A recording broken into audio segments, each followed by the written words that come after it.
अस्सलाम वालेकुम, मैं हूं आपका दोस्त Zeeshan Umar. Persona of education chapter 10 है। पहला क्वेश्चन है, planning is to devise of design something to be done. Planning ये है कि जिसमें डिज़ाइन बनाया जाता है कि कोई काम कैसे करना है। Some actions are involve to arrange before hand. हाथ से यानी उसको करने से पहले कुछ एक्शन जो है उसमें इन्वॉल्व होते हैं। तो ये किसे कहते हैं? ऑक्सफोर्ड डिक्शनरी की डेफिनेशन है प्लानिंग की। यानी planning is to devise of design something to be done. Some actions are involve to arrange before hand. तो ये किसकी? ऑक्सफोर्ड डिक्शनरी की डेफिनेशन है। आप लोगों ने जब भी डेफिनेशन जो है वो पूरी याद करना मुश्किल हो जाता है, जो एमसीक्यूज पेपर होता है। लेकिन जो आपका इंटरव्यू, उसके लिए आपको एडमिनिस्ट्रेशन की, करिकुलम की, हर चीज़ की आपको एक एक दो दो डेफिनेशन वर्ड बाय वर्ड याद होनी चाहिए। सेकंड क्वेश्चन है, planning is a process of studying something for future. जब फ्यूचर की बात, आपने जब डेफिनेशन यहाँ पे अब याद रखनी है, सिर्फ यहाँ पे कोई कीवर्ड याद रख लेना है जो आपको एग्ज़ाम में आ जाए तो आपके लिए आसान। यहाँ फ्यूचर का वर्ड इस्तेमाल हुआ है, उधर ये तो फ्यूचर एफ और फाइल एफ से बनता है। तो आपने किसी में आ जाना चाहिए। एक तो जो उसकी जो ऑपरेशनल मैनेजमेंट थ्योरी भी कहते हैं फाइल की थ्योरी को, तो वो arranging the programme of operation. तो ये ऑपरेशन का वर्ड आ गया, ऑपरेशनल मैनेजमेंट थ्योरी, तो तब भी आप फाइल की तरफ चले जाएंगे। फ्यूचर की बात आ गई तब भी फाइल की तरफ चले जाएंगे। थर्ड है, the process of preparing the set of decision action of the future, optional means and achieving the goals. This definition of planning is defined as wide road.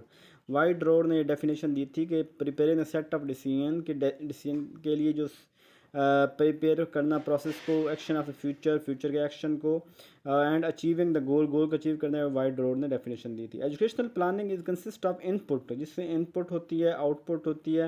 Analysis वो सेथ स्पॉल्डिंग ने definition दी थी। Fifth है, the major interest of educational planning include. जो major interest है educational planning में वो कौन सा है?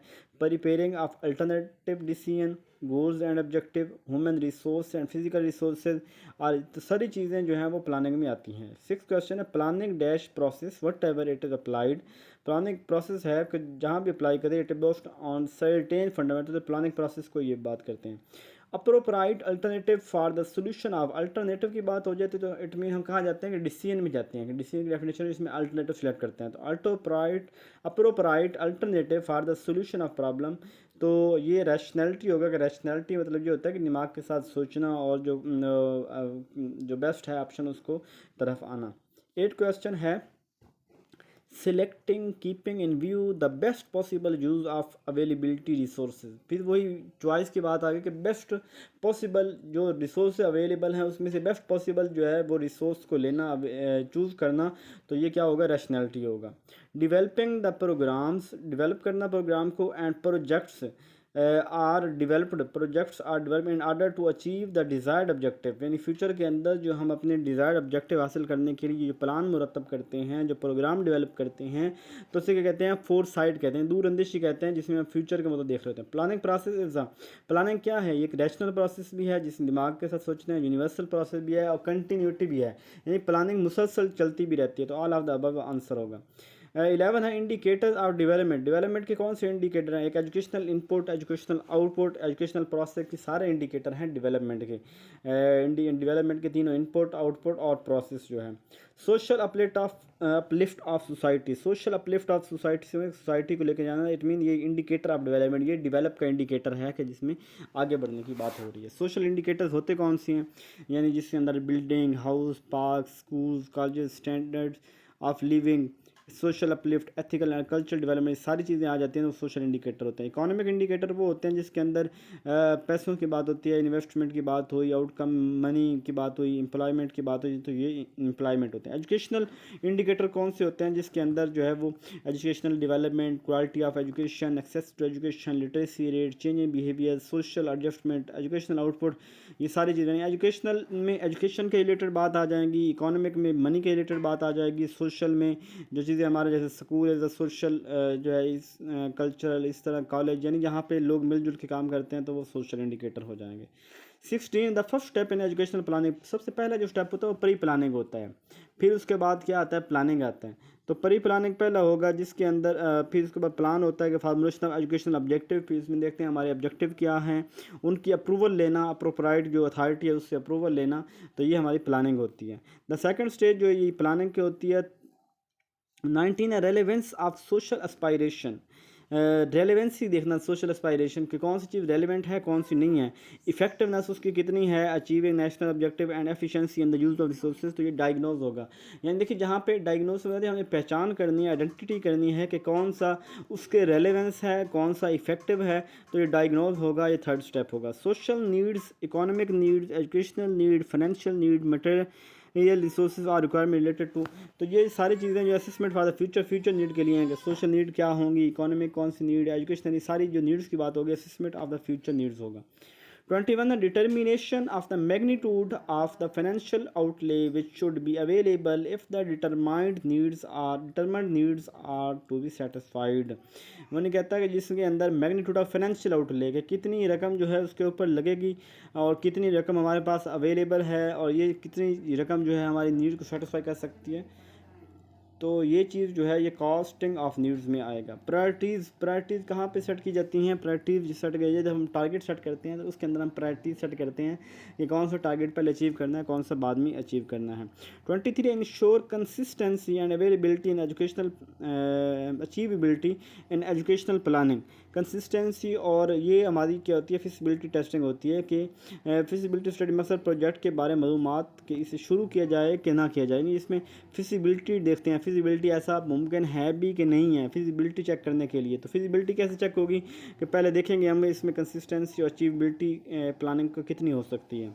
24 प्रोवाइड ए ब्लू प्रिंट जो कहते हैं ना वो जो हमारे पास जैसे कोर्स आउटलाइन होती है जो स्पेसिफिकेशन होती है फॉर्मेशन, तो ये वाले क्या होगा इसके अंदर प्लान फार्मूलेशन होगा हमारे जो ब्लू प्रिंट के अंदर आएगा। 25 clearly identify individual action units as plan, identify individual action जो उसके एक्शन हैं जो उसके काम हैं उसको आइडेंटिफाई करना, तो क्या होगा प्लान एलाबोरेशन होगा। प्रोजेक्ट एग्जीक्यूशन को क्या कहते हैं, प्रोजेक्ट एग्जीक्यूशन कहते हैं प्लान एग्जीक्यूशन मतलब डन करना, प्लान की इंप्लीमेंटेशन एग्जीक्यूशन कहलाता है। Process highlighting weakness in the plan, तो वीकनेस को जो हाईलाइट करता है वो प्लान इवेल्युएशन होता है यानी इवेल्यूएट करना। 28 है planning which done at central और फेडरल लेवल, जो प्लानिंग सेंट्रल और फेडरल लेवल पे होती है उसे इम्पेड सेंट्रलाइज्ड प्लानिंग कहते हैं। जो फेडरल लेवल पे प्लानिंग हो रही होती है तो सेंट्रलाइज्ड प्लानिंग होगी। Planning commission of Pakistan is imperative, जो कमीशन ऑफ पाकिस्तान यानी ऊपर से वो उसको होल्ड कर रहे होते हैं तो ये इम्पेरेटिव सेंट्रलाइज्ड प्लानिंग होगी। Planning that is done at local level जो होती है वो इंडिकेटिव प्लानिंग होती है, यानी जो ऊपर हो रही होती है वो इम्पेरेटिव प्लानिंग होती है और जो निचली सतह पे हो रही होती है उसे इंडिकेटिव प्लानिंग कहते हैं। लोकल लेवल प्लानिंग जो होती है उसको ये इंडिकेटिव प्लानिंग कहती हैं। In this type of planning projects are prepared by each sector separately, sector की बात आ गई तो सेक्टरल प्लानिंग होगा जिसमें हर सेक्टर की अलग अलग प्लानिंग की जाती है। इन this type of plan the pilot area is selected for development, वो प्लान जिसमें पायलट एरिया कोई ख़ास जगह मुतयन करके पहले वहाँ पे अपनी पॉलिसीज इंप्लीमेंट की जाती हैं तो उसको इंटीग्रेटेड प्लानिंग कहते हैं। The basic approach to education planning at the macro level, education planning जो तीन होती हैं, कौन कौन सी तीन प्लानिंग होती है, एक तो होती है सोशल, फिर मैन और फिर रेट ऑफ रिटर्न अप्रोच, यानी लोगों की डिमांड क्या है, मैन की कैपेबिलिटी क्या है यानी उसकी अप्रोच क्या है और उसके बदले में हमें रिटर्न क्या मिलेगा, तो ये तीन चीज़ें जो है मैक्रो लेवल प्लानिंग में आती हैं। 36 satisfaction of private demand for places in the institution would be the main basis of educational planning is, तो जो सेटिस्फेक्शन की बात आ रही है प्राइवेट डिमांड किसी इंस्टीट्यूशन की सेटिस्फेक्शन, लोगों की सेटिस्फेक्शन, एजुकेशन की सेटिस्फेक्शन, तो ये एक सोशल डिमांड होगी तो सोशल डिमांड अप्रोच होगी। यानी it forecast the output of qualified school level, school level की बात आ रही है, स्कूल की बात आ रही है तो स्कूल एक सोशल है तो सोशल डिमांड अप्रोच होगी। An approach attempt to integrate education planning with the qualified man power and, यानी एक शख्स की तो ये मैन पावर अप्रोच होगी। Education is essentially as an investment which like other investment should be capable of yielding some profit over time, तो ये हो गई return over of rate approach होगा कि जिसके अंदर हमें रिटर्न क्या मिल रही है वो बात होगी। 41 है maximum customer service is the objective of, ये एग्रीगेट होता है मैक्सिमम कितना एग्रीगेट पॉसिबल है सर्विस वो दे सकते, कस्टमर सर्विस जो ऑब्जेक्टिव एग्रीगेट होगा, यानी एग्रीगेट से मुराद है कि एग्रीगेट लगा के आओ, अंदाज़ा लगवा के आएँ तो वो एग्रीगेट में आएगा।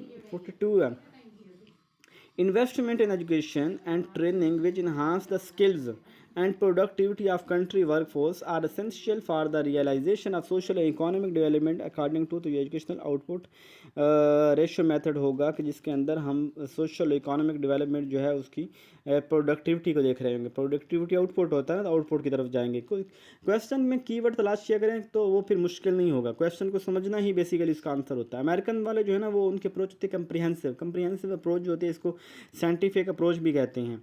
और फैक्टर ऑफ एजुकेशनल प्लानिंग में सारे फैक्टर आ जाते हैं हमें, philosophical factor, sociological factor, political factor, ये सारे फैक्टर्स हमें देखने पड़ते हैं। पॉलिटिकल फैक्टर वो होते हैं जिसमें political issues, civil administration, political policies, constitutional issues वगैरह आते हैं, वो पॉलिटिकल फैक्टर्स होते हैं। These are the also educational factor. कौन से? इकोनॉमिक फैक्टर और डेमोग्राफिक फैक्टर, ये दोनों जो फैक्टर्स हैं ये हमारे एजुकेशनल फैक्टर होंगे।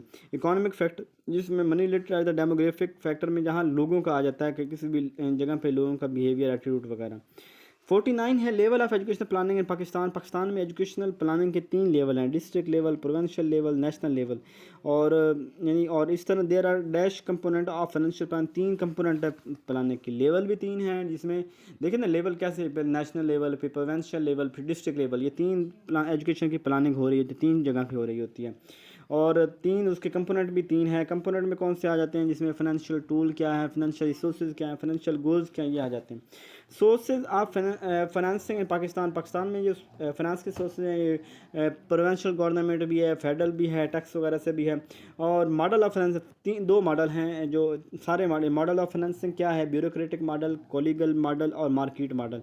जो the final decision are taken at the highest political, जो ब्यूरोक्रेटिक मॉडल होता है जिसमें फाइनल डिसीजन हाईएस्ट अथॉरिटी, जो एक अथॉरिटी कर रहे तो ब्यूरोक्रेटिक मॉडल कहते हैं। The merit of the system and the academic freedom for outside influences, तो जहाँ पे जो है ना ऊपर एक बंदे की इन्फ्लुएंस नहीं होती बल्कि वहाँ पे सब शख्स स्किलफुल पीपल आपस में मिलजुल के एक गैदरिंग के साथ किसी भी चीज़ के ऊपर डिसीजन ले लेते हैं, उसे कॉलीगल मॉडल कहते हैं। ये अपोजिट है उसका ब्यूरोक्रेटिक मॉडल का है, यानी कंट्रास्ट है ब्यूरोक्रेटिक मॉडल के, वो कॉलीगल मॉडल है। 57 है power is ultimately vested in the body representing the government और university which allocates resources and within education, यानी जहाँ पे जो पावर है वो एक शख्स के पास नहीं होती, मुख्तलिफ लोगों में तकसीम कर दी जाती है, जहाँ यूनिवर्सिटी और फिर नीचे सभी लोगों में, तो वो कॉलीगल मॉडल होता है जिसमें सभी जो है मिल जुल के और पावर तकसीम होती हैं। Under this model university income, जहाँ इनकम की बात हो जाएगी तो वो मार्केट मॉडल होगा, यानी यूनिवर्सिटी जो इनकम जनरेट कर रही है उसको कहाँ कहाँ स्पेंड कर रही है, तो यानी वो उनकी फीसें लेके वगैरह, तो ये मार्केट मॉडल होगा। तो ये हमारा जो है वो चैप्टर नंबर 10 भी ख़त्म हो गया। इसके बाद ह्यूमन रिसोर्स एंड मैनेजमेंट का चैप्टर होगा। और चैनल को लाइक करें, सब्सक्राइब कीजिए और अपनी राय का इज़हार करें। अपना ढेर सारा ख्याल रखिएगा, दुआओं में याद रखिएगा। जज़ाकल्लाह खैर।